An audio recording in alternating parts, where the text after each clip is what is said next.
बहुत समय पहले की बात है। एक छोटे से गांव में एक लड़की रहती थी जिसका नाम रिया था। रिया को कहानियां बहुत पसंद थीं और वह हर दिन एक नई कहानी सुनने के लिए उत्साहित रहती थी।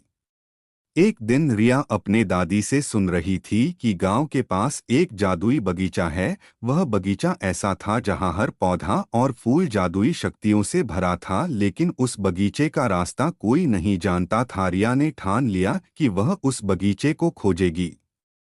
रिया ने अगले ही दिन सुबह अपनी यात्रा शुरू की। वह चलते चलते एक गहरे जंगल में पहुंच गई। अचानक उसे एक बूढ़े आदमी का सामना करना पड़ा। वह आदमी रिया से बोला, बेटी, तुम कहाँ जा रही हो?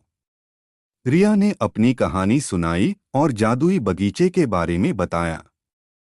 बूढ़े आदमी ने मुस्कुराते हुए कहा, मैं तुम्हारी मदद कर सकता हूँ, लेकिन तुम्हें एक पहेली का उत्तर देना होगा। रिया ने हामी भर दी। आदमी ने पूछा, ऐसी कौन सी चीज है जो जितनी ज्यादा होती है उतनी ही हल्की हो जाती है? रिया ने सोचा और जवाब दिया, प्यार। बूढ़ा आदमी खुश हो गया और उसने रिया को जादुई बगीचे का रास्ता बता दिया। रिया उस रास्ते पर चलने लगी। थोड़ी देर बाद उसने एक शानदार बगीचा देखा जो फूलों और पौधों से भरा हुआ था। बगीचे में हर तरफ रंग बिरंगे फूल खिले हुए थे। रिया ने बगीचे में कदम रखा और उसे एक सुरीली आवाज सुनाई दी। उसने देखा कि एक छोटा परिंदा उससे बात कर रहा है। परिंदे ने कहा, यह जादुई बगीचा तुम्हारे अच्छे कर्मों का फल है। रिया ने परिंदे से पूछा, मुझे यहाँ से क्या मिलेगा?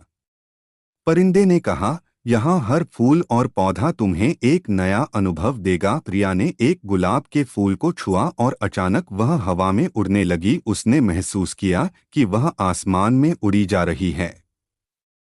वह नीचे उतरी और एक नीले फूल को छुआ। वह फूल उसे समय में पीछे ले गया और उसने अपने बचपन के खेल देखे। रिया ने बहुत आनंद लिया। फिर उसने एक और फूल छुआ, जिससे उसकी सारी चिंताएं गायब हो गईं।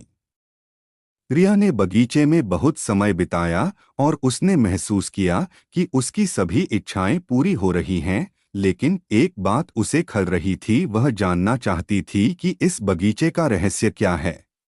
तभी बगीचे का दरवाजा खुला और एक परी प्रकट हुई। परी ने कहा, यह बगीचा उन लोगों के लिए है जो सच्चे दिल से दूसरों की मदद करते हैं। रिया ने परी से पूछा, क्या मैं इस बगीचे में हमेशा रह सकती हूँ?